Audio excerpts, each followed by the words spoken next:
I want to bite your lips. I want to kiss you. I want to neck you. I want to I'd want to do a lot of things. I want to put my arms around you. In this episode, I'm going to get really vulnerable about my own personal story about dating conundrums. And Percy's going to coach me right through what I did wrong and what I should have done to prevent the situation. Sounds like a plan. Okay, so Percy, Yeah. I was dumped after intimacy. After dating somebody for a number of times, and then the time was right to get intimate. And then we had a great time, and then I was ghosted. Oh, wow. Then I had to reach out to say what's going on, and this guy actually said, I wasn't ready for the sex. And I'm just like, what? You initiated the whole dance, and what was so flabbergasted to me was the fact that there was no ownership at all in the fact that he orchestrated and initiated the whole intimacy dance. And he just basically said, I wasn't ready for the sex. Wow. And that was the reason why, and this is it, I said, well, do you want to start over, or what was it? And I tried having a boundaries and desires conversation with him to see where this is going, if this is going to be now exclusive, because we were having a good time with each other in terms of building the emotional connection. And as I tried to have that conversation, he was like, let's just go with the flow. So I was in trusting mode to say, okay, everything's going to be fine. We have enough of a foundation for us to go there, and we're liking each other a lot, and this is the time. And that's what happened. Wow. So it sounds like you really thought that you had enough of a foundation Yes. to go through with the intimacy. And he actually ended up saying that he wasn't ready, so there wasn't enough of a foundation for it. Right. And what really hurt me was the fact that he didn't say, well, yes, I realized that I initiated the whole thing, because I surrendered into the whole experience. So I thought he was ready. So it just did not make sense when he said, I wasn't ready for the sex. I mean, it's like, what? A guy saying that? And this is not a one night stand. We have been building some building some sort of friendship foundation, and the energy was right, or I thought the energy was right. So what was upsetting was that there was no ownership on his part. I can see that. And I should have given the boundaries even more and insisting on a conversation in the heat of the moment. And I didn't, because I trust people. Maybe I trust too easily. So what are you saying is wrong, and what could I have done differently? Well, it sounds like there's kind of like the energy of the moment. Like, Yeah, the energy was beautiful. Right. Yeah. Right. So, and intimacy is like even amplifies that energy. Yeah. So there's a question of whether the relationship has enough of a container to support the energy that intimacy is going to bring into it. So how do you even determine if there's enough of a container? Do you talk about what this container is? Right, that's a really good question. So, I mean, for you were feeling it out, and sometimes that does work. As far as feeling, do we have enough of a bond to support whatever happens during intimacy, whatever the outcome is? Yeah, and the thing is, even before I decided to jump in, I have some very close male friends. I'm like, is this the right time? Is this the right time? Am I gonna get ghosted? And I'm feeling ready. And they're like, I can't tell you after how many dates you should or should not have sex. It's about the energy, if it feels right between the two of you. And I was certainly feeling that it was right. Right. So it seems like your feelings were your feelings, but Yes. you didn't really know what his feelings were. And he kind of acted on something, but it sounds like he didn't know what his feelings were before he went into it. Yes, even though I tried to have a conversation right after the initial kisses and stuff. It's like, okay, I could trust what's going to happen. Okay. In a conversation, one would ideally be able to state what their intentions are, what they desire, what they would like to happen, things that they're afraid of about that, Yeah. and anything that they don't want to happen. So this is typically called a boundaries, fears, and desires conversation. I remember it in that order because it's BFD, big fucking deal. Yes, Big fucking deal, you need to have this conversation. Yes, that is good. And it can be a conversation that helps to set the frame for whatever is about to happen. That's what was missing. That's the frame. That makes sense now. Right. Because we didn't have this conversation, Right. the whole thing collapsed. Right. You just had this really great flowy energy and no container to put it in. So it's like the feminine energy of sexuality was flowing Mhm. between the two of us, but the container for the experience, not the actual sexual act itself, but the container of the environment of the experience Right. The context. was not set. So I could have said something like, I would love to discuss boundaries, fears, and desires. My boundary is that we go with the flow, and I'm okay with experimenting with whatever the intimacy brings. How does that feel to you to have to say that? It feels empowering. Okay. Great. Am I supposed to feel another way? That's awesome. No. I'm wondering how you're feeling so right now. And you feel empowered. Okay. I feel empowered. All right, I'm not into anal. I mean, that would be the boundary that That's badass. I'm sorry, Literally, that, right? to say Yeah. that. Well, that's the boundary. Mm-hmm. I could have said my fear is that if we have this intimacy, that I would be ghosted. How can I be reassured that this friendship and this whatever exploration of possibly leading into a long-term relationship is going to look like? We don't know. We don't know what the future brings until we keep going and being in the flow. But my number one fear is if we go ahead and do this, that I'm not going to hear from you again. And I'm sure the guy probably say whatever he wants to say to make me feel reassured, but I have no data or evidence that I'm never going to be ghosted, right? So that's another fear, that he would be saying whatever I needed to hear in order to let his sexual energy take charge. Right. So there's a part of you that is afraid in that situation. And sometimes it's not what he says, sometimes it's how he says it, sometimes it's how he responds to the situation as far as whether that's going to relax the fear. Right. But just telling you, oh, this is great, everything's fine, is not going to help that fear part. No. So in terms of desires, it would have been, I am desiring a sexual connection, and let's explore to see what this is going to feel like between both of our energies. Since this is the first time, it's probably not going to, be A+. So let's just let it flow, and my desire is to communicate during the intimacy so that we can let each other know what we like and don't like. That's awesome. So I did it right? Well, there is no right or wrong way to do it. Okay. So as I'm receiving it, and this is completely out of context, right? And I don't know if you would say it exactly in that way if you're getting ready to, you don't sound like you're getting ready to have sex when you're having that conversation.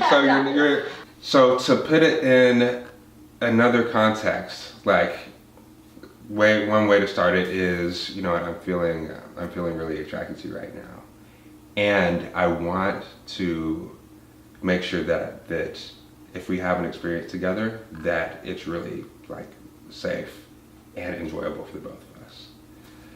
I mean, one way to have this conversation is, for me, it helps to talk about any boundaries that we don't want to cross, any fears that we have, and what we actually desire. And I know you haven't done this before, so I'll go first if that's cool with you. Yeah, yeah. No, I love the way you framed it. Before you even said boundaries, fears, and desires, you're acknowledging that you're feeling this, the feeling like making love and getting intimate. Right. So that's setting the context for the conversation. Yes. So that's the frame for the conversation, and now it's the conversation Right. that's going to hold the container for the sexual experience. Right. Right. So that's one way to do it. That's one way to open the conversation. That's another way. Another way is just to go straight into what the desires are, the boundaries, or the fears. In a moment like that, where you're feeling like, oh, like I'm feeling really drawn to you. You know what I'd want to do right now? Oh my goodness, that's like total emotional foreplay. Yeah, total emotional foreplay. And so you would start to like, I really like, I don't know exactly what I want to happen, but I do know that I'm feeling our energy right now. And I just want to see what happens when it flows together. I'd like to go back to my apartment and I'd like to be alone with you. That is just so hot just to like say it in that way. Because a lot of guys will just like, okay, meet me at my place. But how you are saying it is just so beautiful. You're acknowledging the attraction and that you want to do something about it if they're open to it. Yeah. Okay, keep going. Yeah. So that's what I'd like. Would you be open to that? And I'm curious about what you would like. Whoa. Yeah. Wow. Just the way you put that, I'm curious about what you would like. And you're not forcing the other person. Yeah. And now it's an invitation for me to be drawn into your sexual energy. Right. That's beautiful. Right. The other person would say what their desires might be. And they might say, for instance, I'd rather go bowling, which is cool, right? Naked bowling. Right? No, not naked. No, I know. Right, okay. So you can do, I'd rather go naked bowling. Interesting. I hadn't thought about that before.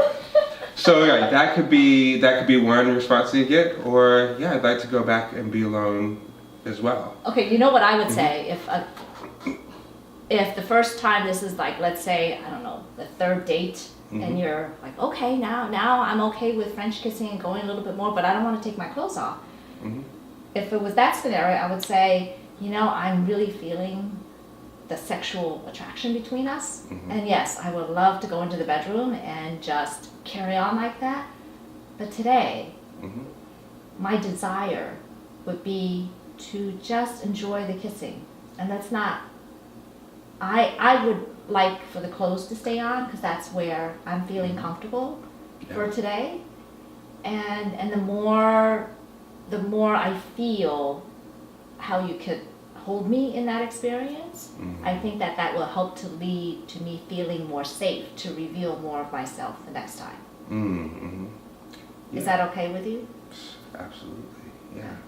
Yeah, I love that. I actually think it's kind of hot for us to just kind of experiment and to have a place where we're going to hold the boundary. Yeah, right? yeah, So totally. that sounds great, and it seems safe as well. And so notice in that conversation, right when I stated what my desires are, you automatically said these are my desires and these are my boundaries. I had already stated the boundaries So you without already using the stated boundaries. Right. Yeah, I would like to keep my clothes on, Right. and that's where I'm at. Right. And Nice. then Right. I gave you a tease for next time, if I feel safe in this encounter. Sure. That would just help with the next encounter. Yeah, of course. So far in that conversation, the desires are covered, the boundaries are covered, and the fears. So if I'm noticing that in this conversation, are there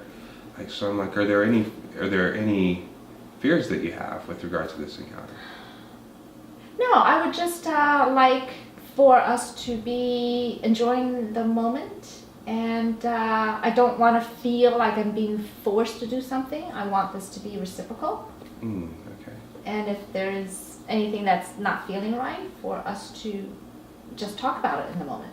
Let the energy flow, and then if something's like not feeling right, to say, wait, hold on. Okay. So I didn't get a sense for fears, but let me go first with Okay. what my fears are. My fears are that if we go back to my place, that there's going to be like a certain change in our relationship that's going to be expected. And, a change that I might not be necessarily ready for. So I'm afraid that there are expectations that you have of our relationship that aren't being stated. That's my fear. That is a good point. Yeah. Yes, my desire would be for us to be intimate, is for us to discuss, is this going to be sexual exclusivity? Because that's where I'm at with dating people. If I'm feeling an energy towards you, that we have a good emotional bond and friendship, then the sex for me would be icing on the cake. And my fear is that if we go, let's say not for this one because I don't want my clothes to be taken off. My fear is that if we enjoy this interaction and then next week we get together again, then I give myself permission to go all the way with you. And my fear is that you would not see this as an exclusively sexual relationship with just me. So my fear is that I would just be one of many, and I don't know where you stand with that. Okay, got it. With regard to going all the way. Yes, after we go all the way in intimacy, I would desire an exclusively sexual relationship with just you, and I want to know if that's where you are. My fear is that you may not be on the same sheet of music, and that would hurt me. Yeah, because I want to be. I'm a serial monogamist. Yeah. I sleep with one person at a time. Okay. Yeah. Is that where you're at, or no? That. Well, right now, I wouldn't. I'm not sure whether I want to have an exclusive relationship. But at this point, I don't want to have sex. At this point, I want to be alone with you. And I want to see what it feels like to be alone with you. And what would you do in that alone space? What do you want to do if you don't want to have sex? I want to bite your lips. I want to kiss you. I want to neck you. I want to I want to do a lot of things. I want to put my arms around you. Oh, okay. And you're okay with not ripping my clothes off? Why wouldn't I be okay with it? Okay, well, because I stated that. But you know how that foreplay can lead to the boundaries going out the window. I guess that's more on my part. Right, I'm very comfortable with the boundaries of the clothes staying on. I think things can get. I think I would enjoy, and the tease of having the clothes on. I would enjoy being with you with your Okay, clothes on. okay. Yeah, being intimate with the clothes on. All right, great. Yeah. That sounds good. Okay. So that was an example of a real boundaries, fears, and desires conversation. Right. Right. It's good that it went into the relationship expectations, because you can have a boundaries, fears, desires conversation just with regard to the relationship. For example, I desire to have an exclusive relationship with you. Right. Is that something that you desire as well? So that, and the fears of having an exclusive relationship. Yeah. And the boundaries. What that means to me is that, we're going to start referring to each other as boyfriend and girlfriend and that sort of thing. So, you can have a boundaries, fears, desires conversation without an encounter or with a certain encounter. Right. Yeah. I mean, for me initially, I don't need the label of boyfriend, girlfriend, because I don't know if this is a boyfriend-girlfriend relationship. But what I want to do is explore the possibilities of what this can grow into, so that 3 or 4 months down the road, perhaps we can be boyfriend, girlfriend. Right. That conversation would be later. That's another conversation. It'd be another conversation separate from this initial encounter. Yes. Yeah. So we're putting the frame around the encounter through this boundaries, fears, and desires conversation. And I think the recommendation is that for each encounter, especially when you're in a new relationship, that this kind of conversation should happen so you don't get hurt. Yeah, it's a good one. And if the conversation if you can't have a conversation and set a frame around a sexual encounter, then if the relationship can't tolerate that conversation, then it probably can't tolerate the sex either. That's a great point. Right. If you don't have a frame, if you're going to have the sex, then you're going to end up ghosting, and there's going to be no relationship. It's going to fall apart after the sex. Right, possibly. Possibly. You just don't know. This Yeah. is setting a boundary of safety, a frame. Okay. Yeah. So I hope that you've learned a lot about boundaries, fears, and desires, and we would encourage you to try it in your next encounter. Even if you're in a committed relationship, that's a conversation you could still have within the committed relationship. Most definitely. Yeah. Right. All right. All right. Until next time. See you next Bye. time. Bye bye.